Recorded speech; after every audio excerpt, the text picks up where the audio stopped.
안녕하세요. 오늘도 제 채널을 찾아와 주셔서 감사합니다. 본격적인 이야기 시작 전에 여러분의 구독과 좋아요, 그리고 알림 설정이 제게 큰 힘이 됩니다. 혹시 영상 끝까지 보시고, 나도 뭔가 깨닫고 간다 하시면 지금 바로 버튼 한번 눌러주시길 부탁드릴게요. 여러분의 작은 클릭이 제게는 아주 큰 응원이 됩니다.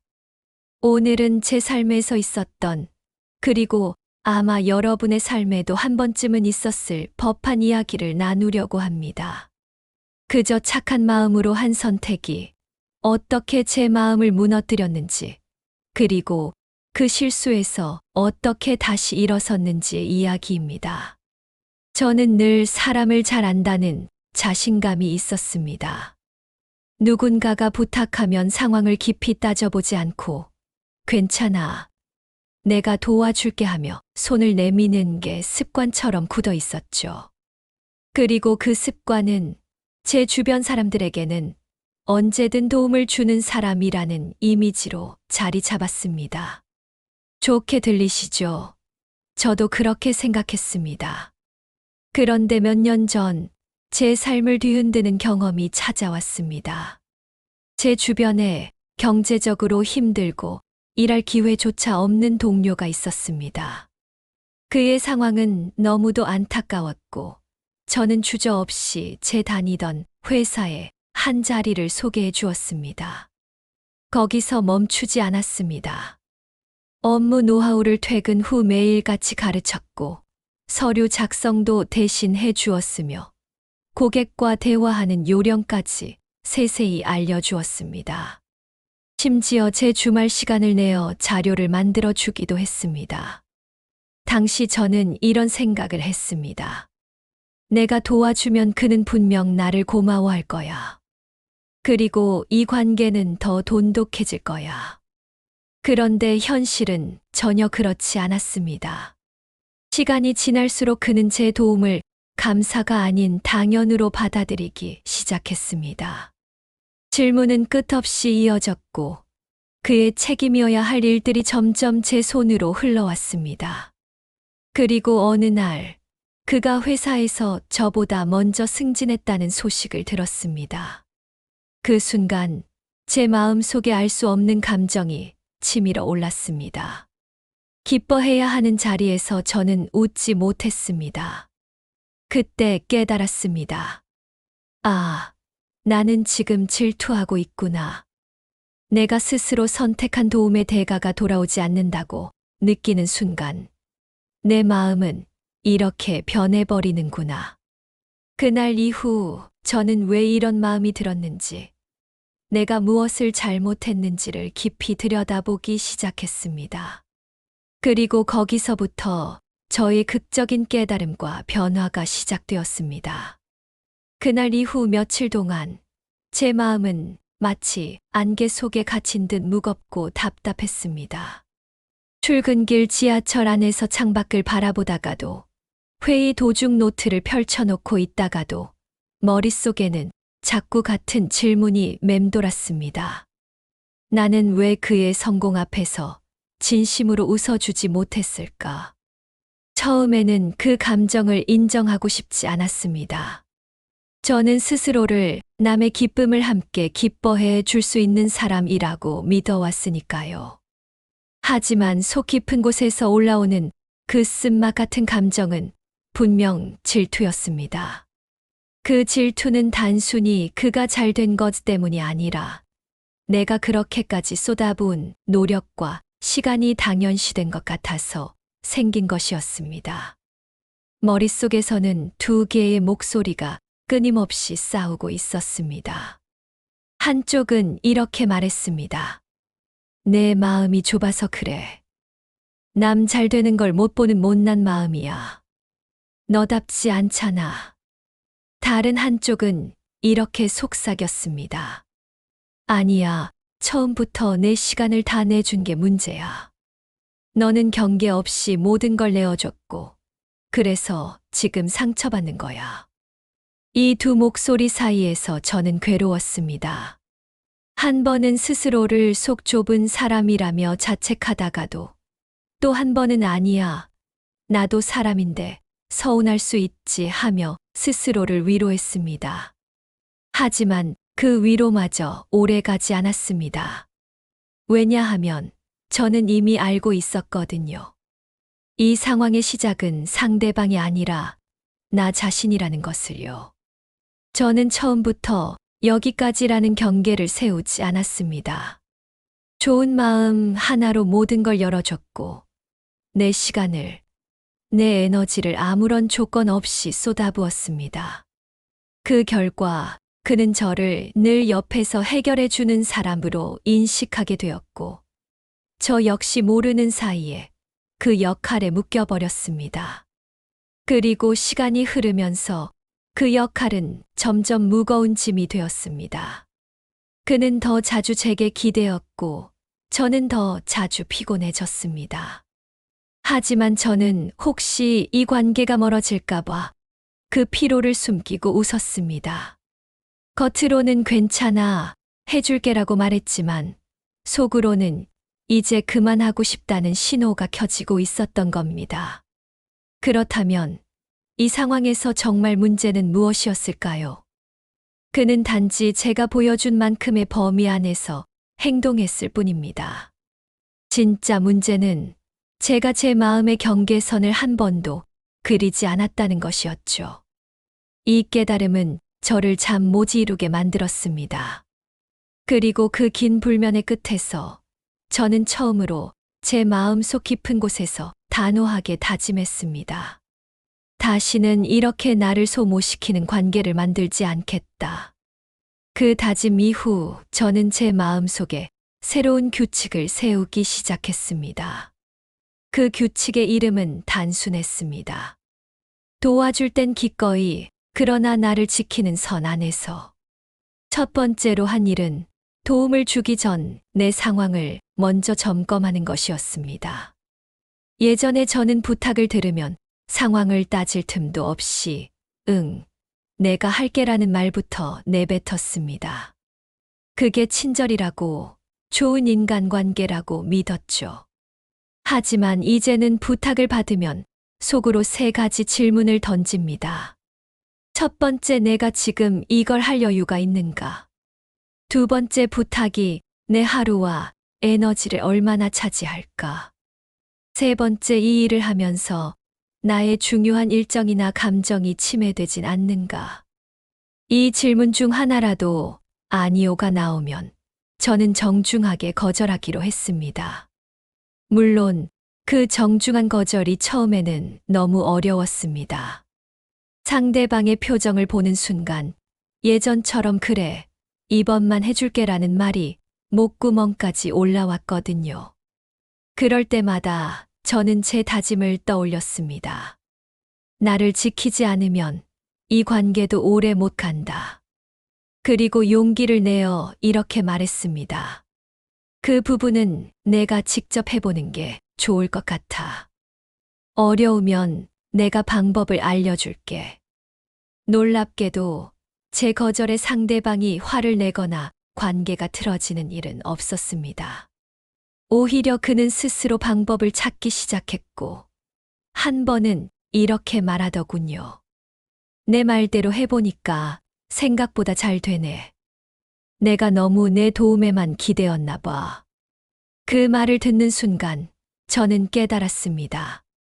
그동안 제가 도와주는 사람이라는 역할에 스스로를 가둬두고 있었다는 것을. 상대방을 위해서가 아니라 어쩌면 내 스스로 필요한 사람이고 싶어서 그렇게 했던 건지도 모릅니다. 그 깨달음은 제 마음을 복잡하게 만들었습니다. 한편으로는 부끄럽기도 했습니다. 그렇지만 동시에 묘한 해방감이 찾아왔습니다. 아, 내가 아니어도 세상은 잘 굴러가는구나. 이 단순한 진실이 제 마음속에 깊이 박혔습니다. 그리고 그날부터 저는 조금씩 다른 선택을 하기 시작했습니다. 도움이 필요하다는 말을 들으면 바로 나서기보다 잠시 멈추고 내가 할 수 있는 만큼만, 그리고 내가 해도 괜찮은 만큼만 나누기로 한 것입니다.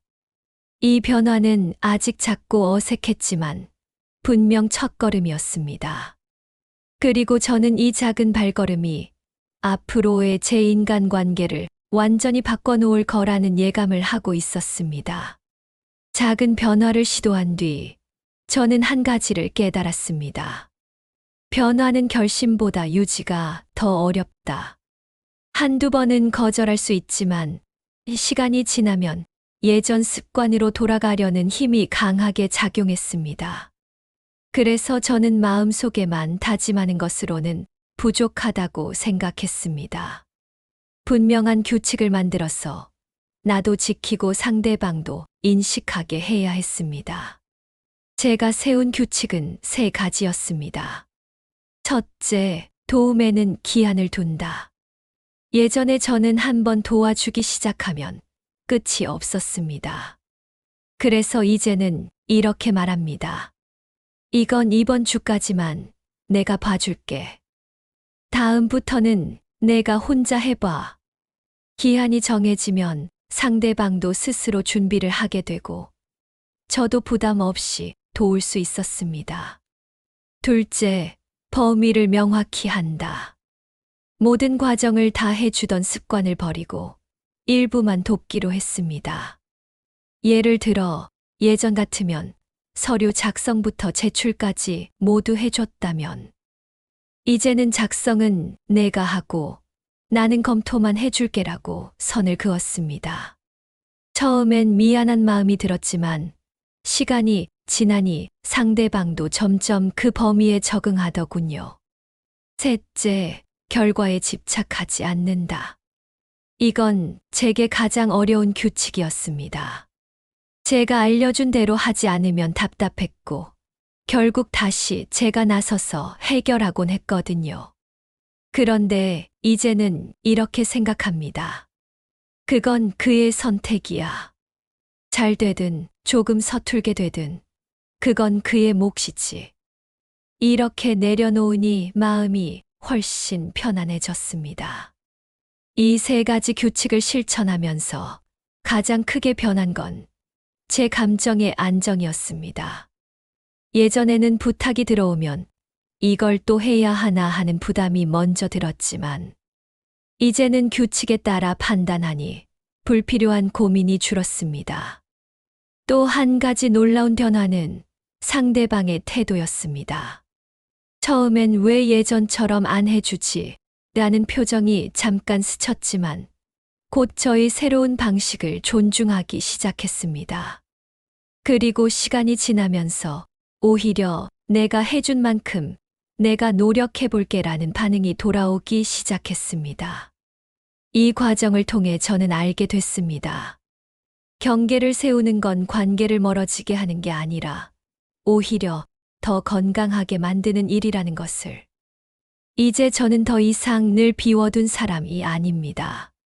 대신 필요한 순간에 기꺼이 손을 내밀 수 있는 사람이 되었습니다. 그게 진짜 오래가는 관계를 만드는 방법이라는 것도 깨달았습니다. 저의 변화를 이야기하면 많은 분들이 고개를 끄덕이며 이렇게 말하곤 합니다. 저도 똑같아요. 처음에는 마음으로 한 일이었는데 시간이 지나니까 그게 당연한 게 되어버렸어요. 친한 친구에게, 직장 동료에게, 혹은 가족에게 이런 경험을 해본 분들이 정말 많습니다. 한 번은 제 지인 L씨가 이런 이야기를 들려주었습니다. L씨는 같은 부서 후배가 실수를 반복하자 같이 잘해보자는 마음으로 몇 주 동안 퇴근 후에도 남아서 하나하나 가르쳤습니다. 처음에는 후배가 고맙다며 커피를 사주기도 했죠. 그런데 몇 달이 지나자 후배는 작은 일에도 L씨를 찾았고 스스로 해결하려는 시도조차 하지 않았습니다. 심지어 다른 사람 앞에서 이건 L 선배가 해줄 거예요 라고 말하는 걸 들었을 때 L씨의 마음은 싸늘하게 식었다고 합니다. 또 다른 예로 제 주변의 K씨는 친구가 사업을 시작한다고 하자 적극적으로 도와주었습니다. 홍보 글을 써주고 지인을 소개해주고 심지어 직접 물건을 사주기까지 했죠. 하지만 몇 달 후 K씨가 어려운 상황에 처했을 때 그 친구는 전혀 다른 반응을 보였습니다. 아, 나 지금 바빠서 나중에 보자. 그 한마디에 K씨는 깊이 상처받았고 결국 그 관계는 멀어졌습니다. 이런 사례를 듣다 보면 사람 사이에 작동하는 비교 심리와 기대 심리를 무시할 수 없습니다. 우리가 누군가를 도울 때 겉으로는 대가를 바라지 않는다고 말하지만 마음 한구석에는 작은 기대가 자리 잡습니다. 이 사람도 언젠가는 나를 도와주겠지. 적어도 고마움은 표현하겠지. 문제는 이 기대가 충족되지 않을 때입니다. 그 순간 서운함이 찾아오고 서운함은 실망으로, 실망은 관계의 균열로 이어집니다. 그리고 그 균열의 시작은 대체로 경계가 없었던 첫 시기에 있습니다. 저 역시 제 경험을 돌아보며 깨달았습니다. 처음부터 여기까지라는 선을 긋지 않으면 관계는 언젠가 불편해진다는 것을. 그건 상대방이 나쁜 사람이어서가 아니라 사람의 마음이 본래 그런 구조를 가지고 있기 때문입니다. 경계를 세운 뒤 제 삶에서 일어난 변화는 생각보다 빨랐습니다. 가장 먼저 달라진 건 마음의 무게였습니다. 예전에는 누군가의 연락을 받으면 반가움보다 이번엔 또 뭘 부탁하려나 하는 피로감이 먼저 밀려왔습니다. 하지만 이제는 부탁이 와도 제 규칙에 따라 판단하면 되니 불필요한 고민이 줄어들었습니다. 놀라운 건 경계를 세우면 상대방도 변한다는 사실이었습니다.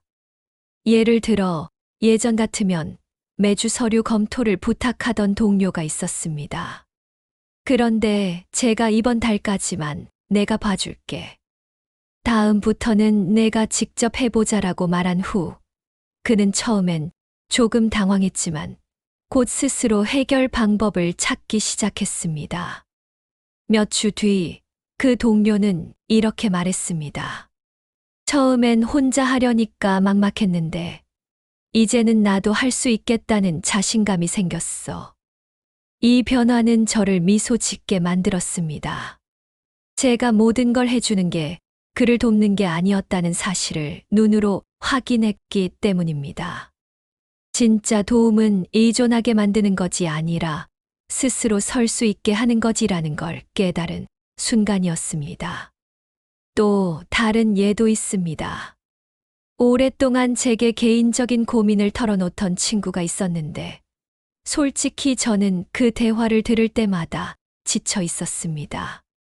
그래서 어느 날 이렇게 말했습니다.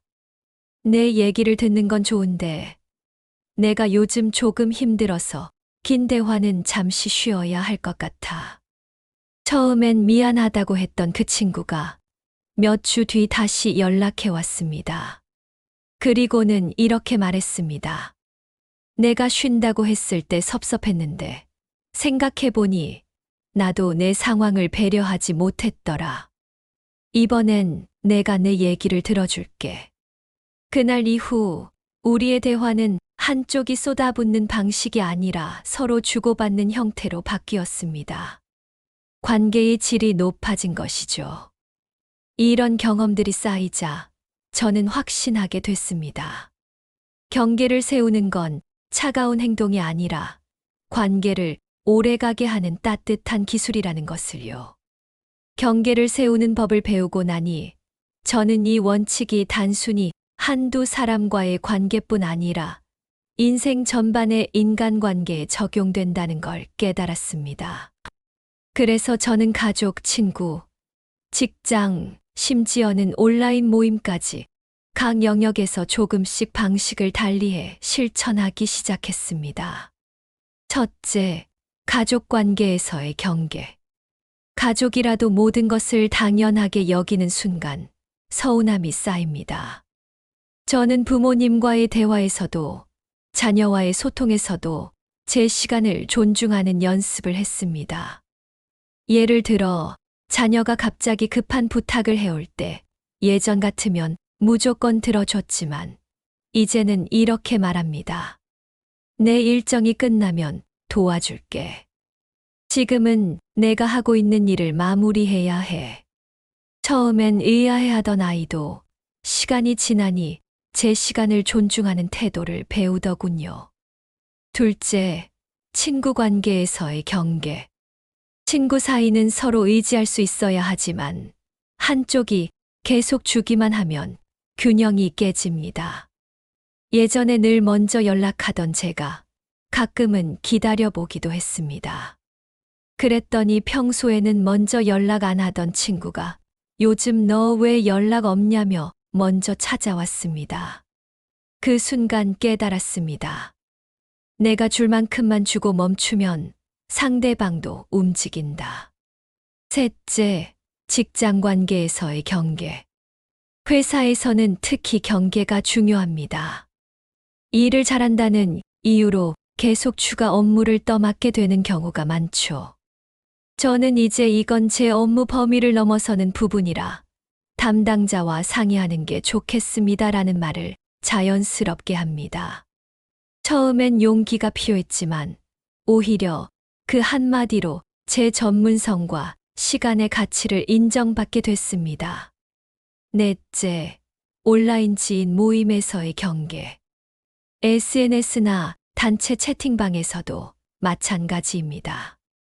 늘 답변을 빠르게 해주던 습관을 버리고 여유가 있을 때만 답변을 남겼습니다.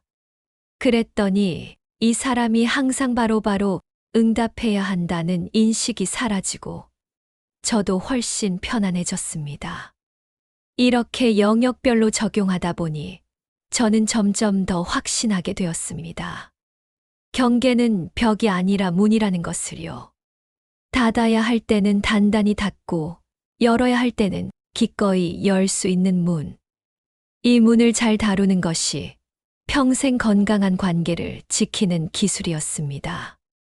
경계를 세우는 연습을 시작한 지 몇 달이 지나자 제 안에서 가장 크게 변한 것은 마음의 평온이었습니다. 예전에는 누군가의 연락을 받으면 이번엔 또 무슨 부탁일까 하는 불안이 먼저 밀려왔습니다.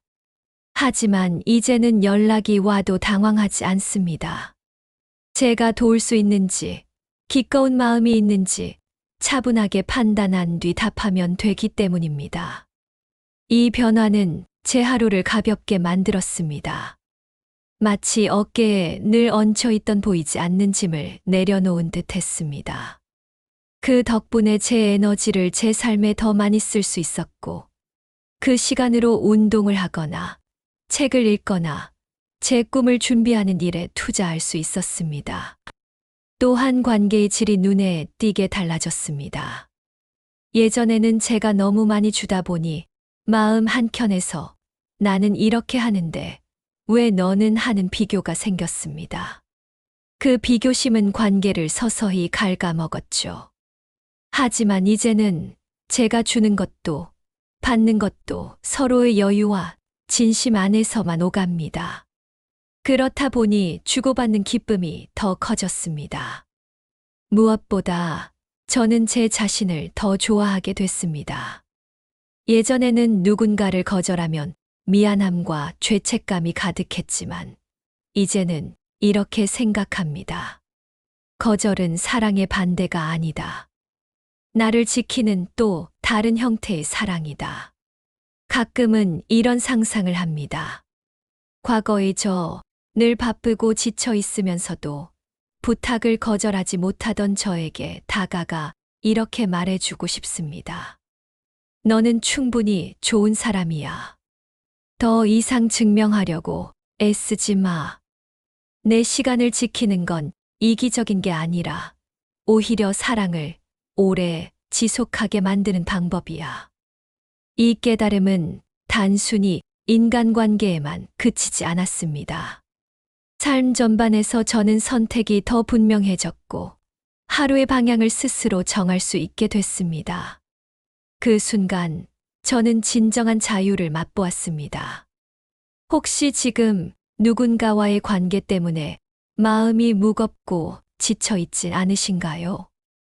혹은 나는 왜 늘 주기만 하는 사람이지? 하고 속으로 한숨을 쉬고 계신가요? 저도 그랬습니다. 하지만 분명하게 말씀드릴 수 있는 건 경계는 사람을 밀어내는 벽이 아니라 관계를 오래 지켜주는 울타리라는 사실입니다. 그 울타리가 있어야 우리가 서로의 공간을 존중하며 오래 걸어갈 수 있습니다. 여러분도 오늘부터 아주 작은 것부터 시작해 보세요. 제가 직접 해보며 효과를 느낀 경계를 세우는 3가지 실천 팁을 드립니다. 1점 도움에 기한을 두세요. 이번 주까지만 도와줄게처럼 기간을 명확히 말하면 상대방도 스스로 준비합니다. 2점 범위를 정하세요. 처음부터 모든 걸 해주지 말고 이 부분까지만 할게라고 말하세요. 이렇게 해야 나중에 부담이 되지 않습니다. 3점 결과를 내려놓으세요. 상대가 내 방식대로 하지 않더라도 그 선택과 결과를 존중하세요. 그래야 서로의 자율성이 살아납니다. 이 3가지를 실천하면 관계가 단절되는 게 아니라 오히려 더 깊어집니다. 그리고 무엇보다 여러분 스스로가 더 편안해집니다. 마지막으로 과거의 저에게 해주고 싶은 말을 여러분께도 전합니다. 당신은 이미 충분히 좋은 사람입니다. 더 주지 않아도 거절해도 그 진심은 변하지 않습니다. 오히려 그 진심이 오래가도록 지키세요. 오늘 제 이야기가 여러분의 마음에 작은 울림이 되었기를 바랍니다. 혹시 이 영상이 도움이 되셨다면 구독과 좋아요, 그리고 알림 설정 꼭 눌러주세요. 여러분의 한 번의 클릭이 제게는 큰 힘이 됩니다. 앞으로도 여러분과 함께 더 건강하고 따뜻한 관계 이야기를 나누겠습니다. 감사합니다.